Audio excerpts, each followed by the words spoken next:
탁월한 사유의 시선, 철학을 우리의 삶에 끌어와야 한다는 것을 강조하는 책이야.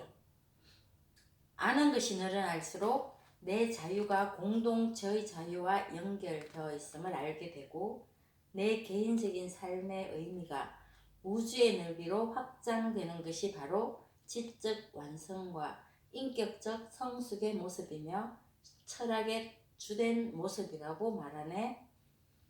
뜻있는 사람이라면 나 개인의 필요를 찾기보다는 시대의 병을 아파하는 사람이 되어야 한다고. 나는 시장 좌판에 진열된 생선이 아니라 요동치는 물결을 헤치는 물고기로 살아있다는 사실을 인식하면서 철학 수입자와 철학 생산자 두 부류가 있다고 해.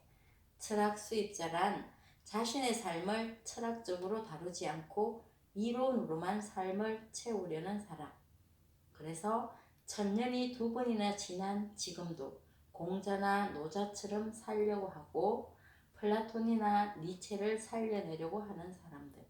수입된 생각으로 살기 때문에 산업, 정치, 문화 등 모든 곳에서 종속적인 삶을 살 수밖에 없다는 거야.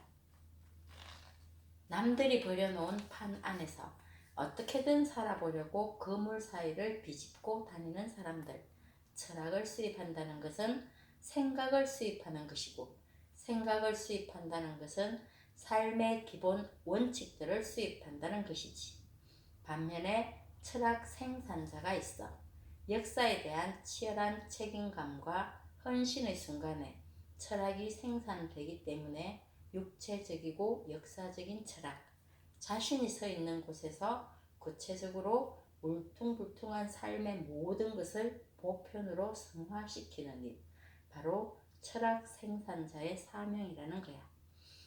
그들의 사유는 그들이 처한 당장의 세계이며 역사적인 세계 자체에서 시작하기 때문에 모든 역사는 시대의 자식이라고 하네.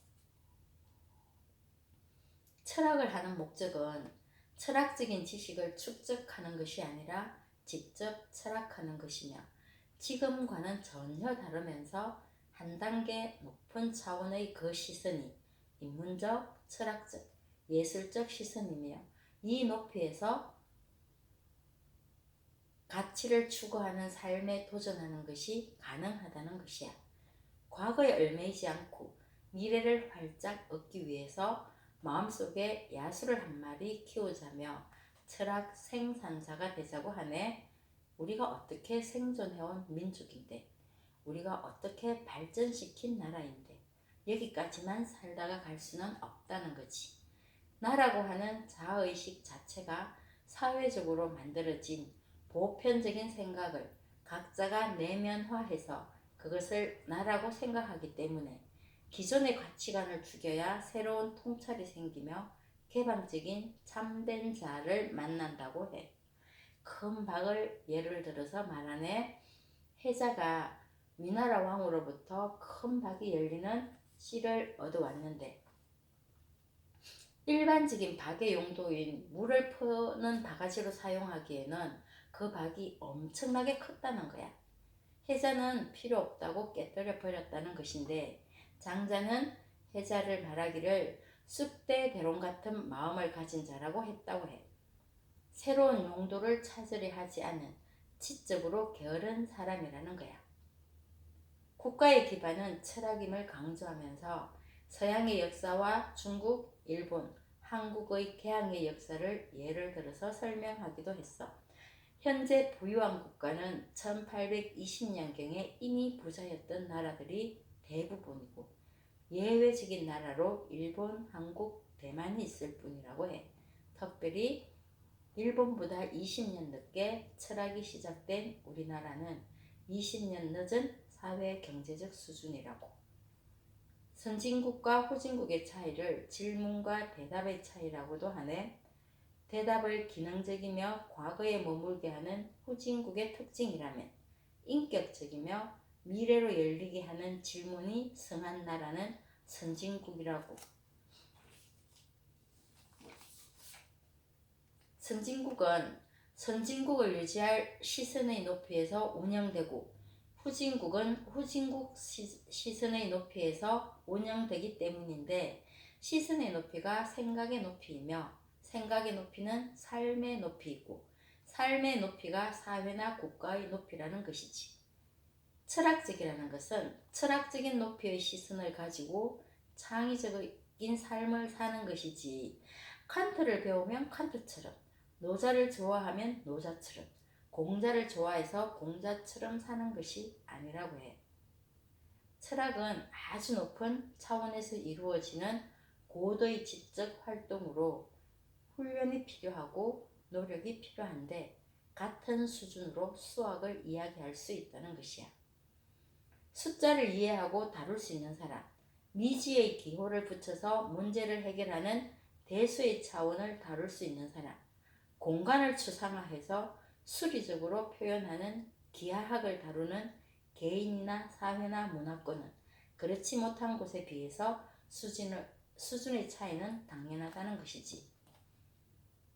직선을 좋아하던 것이 곡선선으로 이동하는 흐름을 포착해서 자동차 디자인이 바뀌는 것처럼, 장르는 인간의 욕망의 변화를 담아내는데, 이 흐름은 감각에만 의존하는 사람들에게는 보이지 않으며 눈에 보이지 않는 이 흐름을 읽어내는 곳, 여기가 바로 문화, 예술, 수학, 철학이 작동하는 곳이라고 해. 인간의 욕망이 어디로 향하는지, 인간이 그리는 무늬의 패턴이 어디를 향하는지를 상상하는 지성의 활동은 시선의 높이이고, 무엇을 즐긴다는 것은 그것이 발산하는 높이와 자신의 시선이 일치한다는 뜻이라고 해. 예를 들면 박물관에서 그 유물 하나하나를 가능하게 하는 그 시대, 그 문화권 사람들의 동선을 읽고 패턴을 읽을 수 있다면 탁월한 사람이라는 것이죠. 인간의 동선, 즉 인간이 그리는 무늬를 파악한 다음에 언어를 사용해서 그것을 알게 해주려는 시도로 문학이 나오고, 색으로 표현하면 미술이 되고, 소리로 표현하면 음악이 되고, 관념들의 유기적 연관을 통하면 철학이 나온다는 것이야. 장자에 나오는 싸움닭의 경지인 나무닭을 비유한 태연자약의 상태가 있어. 다른 닭이 울고 날개짓하는 소리를 들어도 꿈쩍도 안 하는, 멀리서 바라보면 그 모습이 마치 나무로 만들어 놓은 닭처럼 될 때, 다른 닭들은 감히 덤비지도 못한다는 경지, 바로 태연자약이라는 것이야. 태연은 아주 크고 여유로운 모습이며, 자약은 오직 자기로만 되어 있어서 외부의 어떤 자극에도 자신만의 흐름, 결의 동요를 일으키지 않는다는 것이야. 자신을 이겨야 진짜 강자이고, 참된 사람이 있고서야 참된 지식이 있음이니 덕과 지성은 하나라고 해. 안전, 준비, 훈련, 선진, 상상, 창의, 관념의 포착, 지성, 문화, 예술, 철학적 시선, 시적 상상력, 독서 습관, 박물관, 갤러리 가는 취미까지 모두 같은 높이라고 하네.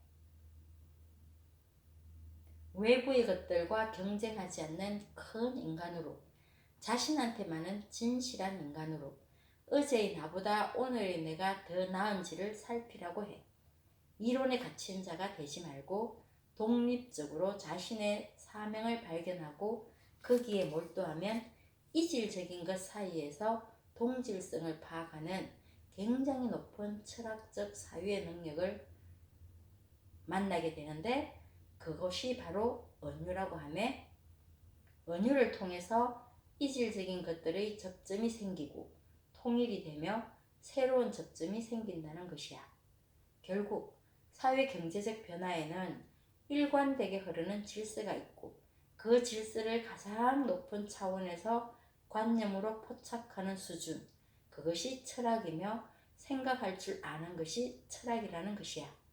선진국, 후진국, 역사까지 찾아가면서 시선의 높이를 증명하며 선진국의 대열에 들어가자고 힘써서 말하는데 우선 나부터 시작해야 되겠지? 독서 습관? 이런 것 충분히 할 수 있는 것이잖아. 지금 여기에서의 나의 시선의 높이를 생각하며 싸움닭의 경지를 생각해 봤어. 누구를 만나거나 나의 힘을 과시하려는 수준인가? 아니면 다른 사람의 말에 쉽게 반응해서 날개짓을 하는 수준인가? 아니면 나만의 삶에 집중하는지? 너는 어때? 책을 덮으며 해자가 깨뜨려 버렸다는 큰 박을 생각했어. 지적 게으름에서도 탈출해야겠지? 멋진 내일을 꿈꾸며 여기까지. 안녕.